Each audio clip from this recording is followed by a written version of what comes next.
program. But basically, this replaced the CETA program.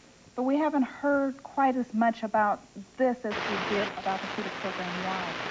Well, there are a number of reasons. I think one is that we haven't been around that long.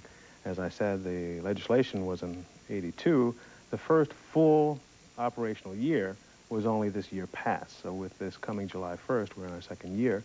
And I think we and other private industry councils all across the country have just been mounting the effort to outreach to the community.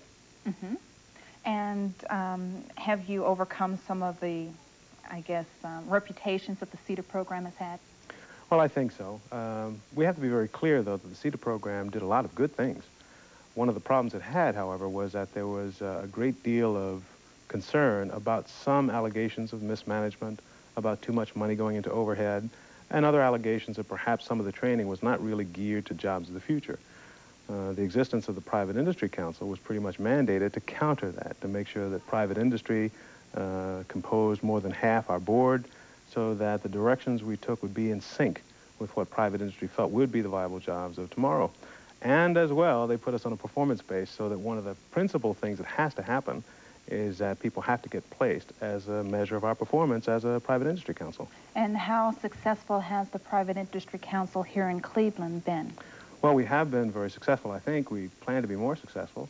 During the 9 months between October of '83 and June of '84, we served 4,553 people. And 70% of those people wound up in placements and in other programs. So we're fairly pleased about that. We hope that this is going to be an even better year. Okay, fine. And Gail is, you brought her along as a success story. I certainly did. Well, tell me about her success.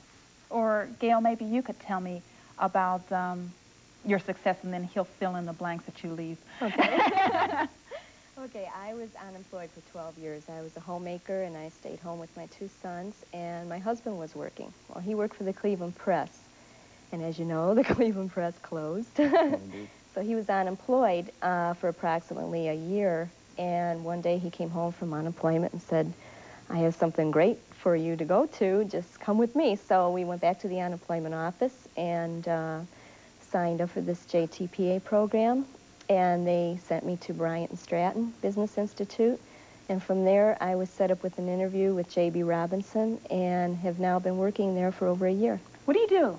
I am a secretary to one of the buyers in the merchandise department. So what actually did the training program do for you? What did this organization do for Gail? Okay, my husband was unemployed, and so the training program did provide the funds for me to go to school, which I wouldn't have otherwise been able to afford.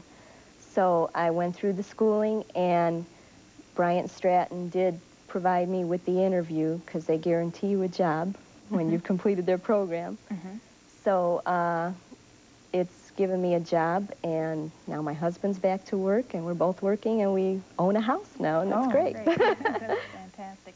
So how does Bryant and Stratton work with the Private Industry Council?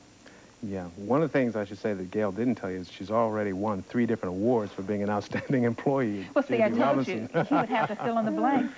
Well, sure, I think her success is really a measure of our success and the success that other persons can achieve in the program.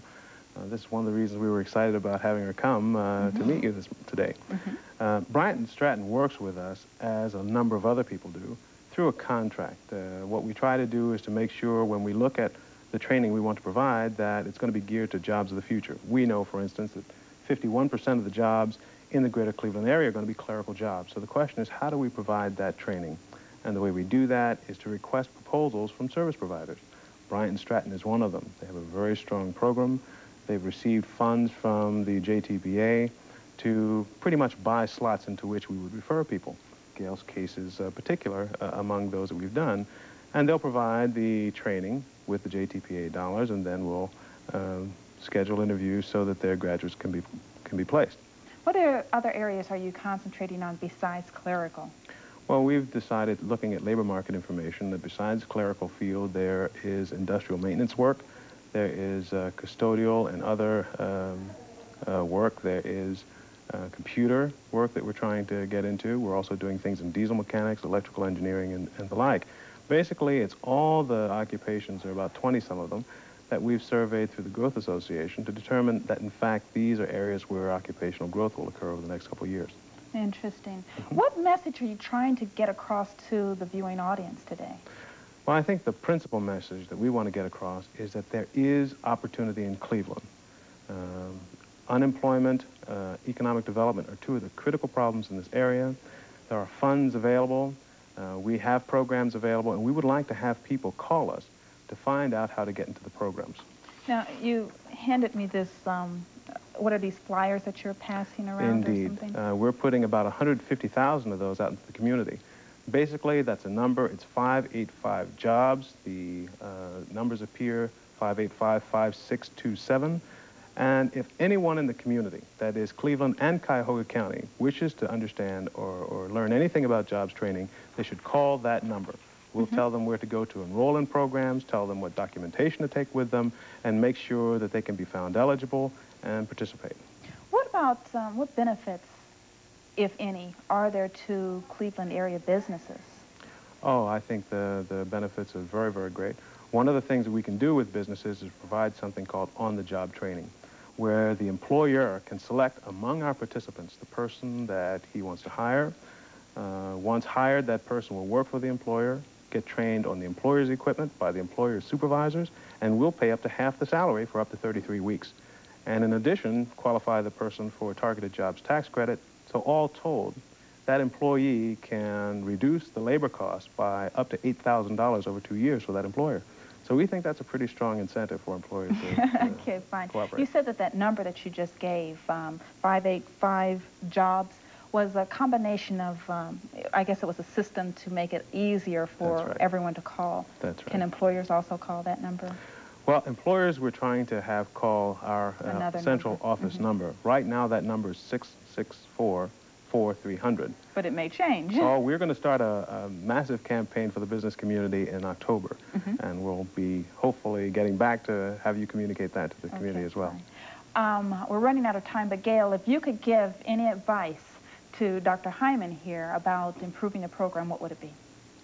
I would suggest advertising it a little bit more because there are a lot of people out there that don't know about the program, and more people need to know about it. Okay. It's great. Well, thank you both very much for appearing on About Town, and we're going to take a break right now. We'll be back right after this to talk about a program that's going to help